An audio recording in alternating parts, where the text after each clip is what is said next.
राम मंदिर में जिसने डाका डाला उसकी इस्तीफ़ा हो गया और उसको लेकर बहुत तहलका और बवाल मचा हुआ था। लेकिन इस्तीफ़े के बाद और भी सवाल आ गए और वो ये सवाल ये है कि अब चंपत राय ने दरअसल चिट्ठी लिखा और चिट्ठी में कह रहे हैं कि भैया जो लोग हमको फंसा रहे हैं, अब एसआईटी का जो अगला आदेश आएगा या जांच रिपोर्ट आ जाएगा तब मैं मुँह खोलूँगा, और जो मैं मुँह खोलूँगा फिर कोई मुँह दिखाने लायक नहीं रहेगा। तो आखिर राम मंदिर में जो चंदा चोरी जिसने किया है, आखिर कौन कौन इसका मास्टरमाइंड है, किसने आखिर जो है राम भक्तों के साथ बेईमानी की है, और जो इस पर सवाल उठा रहे हैं या जो सवाल पूछ रहे हैं क्या वो रामद्रोही हैं, क्योंकि बीजेपी के नेता उनके मंत्री ऐसा कहते नजर आ रहे हैं। मेरे साथ इस वक्त कैमरे में आप जिसको देख रहे हैं कोई परिचय का मोहताज नहीं है, सोशल मीडिया पर सबसे ज़्यादा वायरल है, ये चतुर्वेदी जी कहेंगे जो राम मंदिर में चोरी हुई, अब तो इस्तीफा भी हो गया, अब क्या मांग है आपकी? गिरते हैं सशवार मैदाने जंग में वो तिल्फ क्या गिरे जो घुटनों के बल चलें।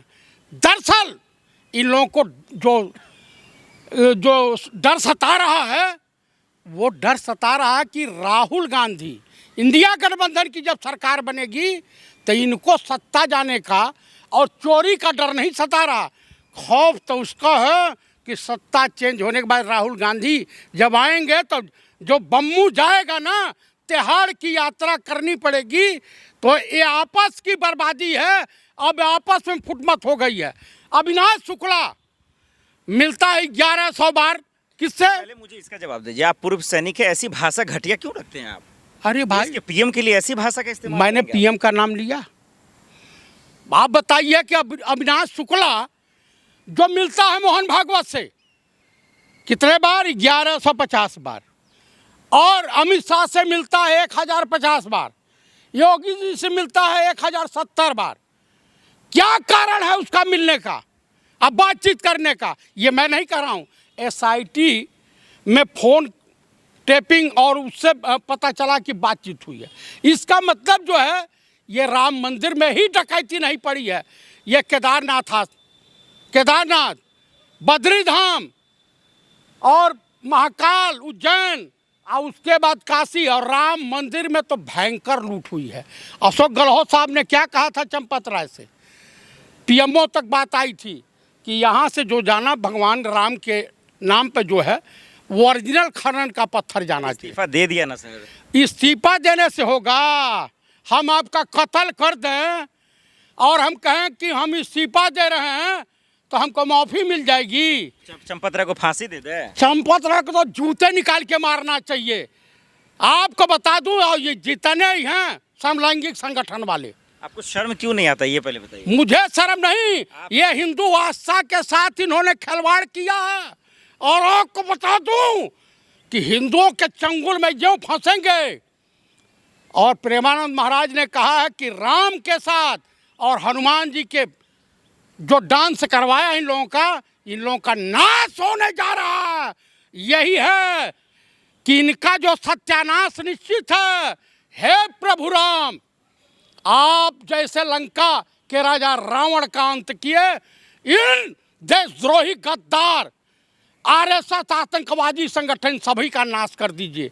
ये हिंदुस्तान के मंदिरों को लूटे। 40 दिन में 70 बार डकैती पड़ी है भगवान प्रभु श्री राम के मंदिर में। हिंदू आस्था के साथ इन्होंने घिनौना कुकृत किया है।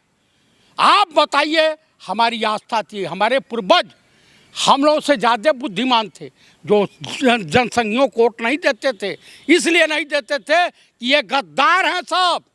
आप बता दीजिए। आप न्यूज़ देखते हैं या नहीं? योगी जी ने तो साफ कहा ना कि आप सवाल मत कीजिए, जो सवाल करेंगे वो राम द्रोही है। योगी जी राम का जो है फ्रेंचाइजी ले रखे हैं क्या?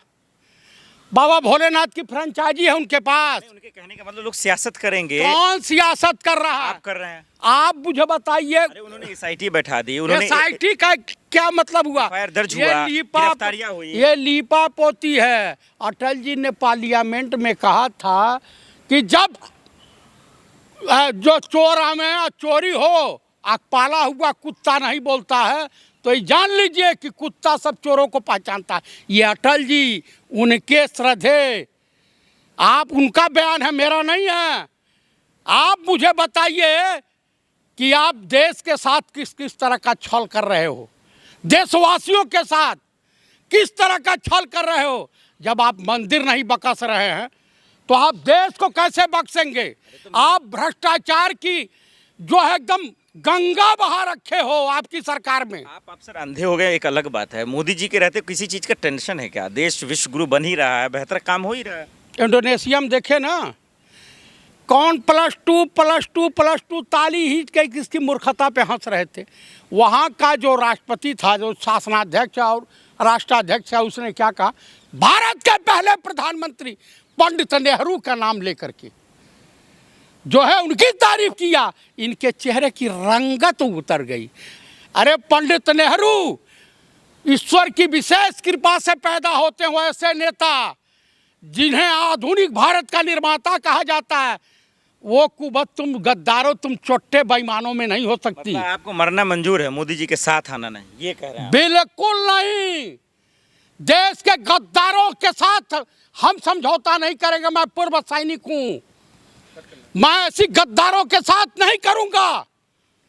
आपको मैं बता दूं, देश के साथ गद्दारी करेंगे? राम मंदिर में जो चोरी हुई, मैं आस्था से खिलवाड़, राम भक्तों देश के करोड़ों हिंदुओं से अपील करता हूं, राम भक्तों से अपील करता हूं कि भाजपा और आरएसएस के लोग अगर आपके इर्द गिर्द कहीं दिखाई दें तो उनको जूते लेकर के अपने दरवाजे से वापस भेजिए, फेंक के मारिए, भरे समाज में बेइज्जत कीजिए कि ये चोर हैं, ये रामद्रोही हैं, ये कृष्ण द्रोही हैं, ये भोलेनाथ बाबा के दगाबाज हैं।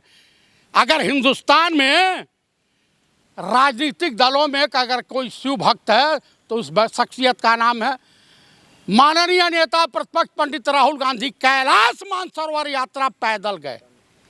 आप मुझे बताइए, वो आदमी तो कहा कि मैं 100 चुनाव हार जाऊं, 500 हार जाऊं, लेकिन हिंदू मुसलमान करके नफरत फैला के नहीं। देशवासियों, धार्मिक वही होता है जो सभी धर्मों का सम्मान करे। किसी धर्म से आपको एलर्जी नहीं होनी चाहिए। हर धर्म आपको सच्चाई के मार्ग पर चलना सिखाता है। इस्लाम में भी वही है, सिखिज्म में भी वही है, और ईसाइयत में भी वही है, और सनातन में भी वही है।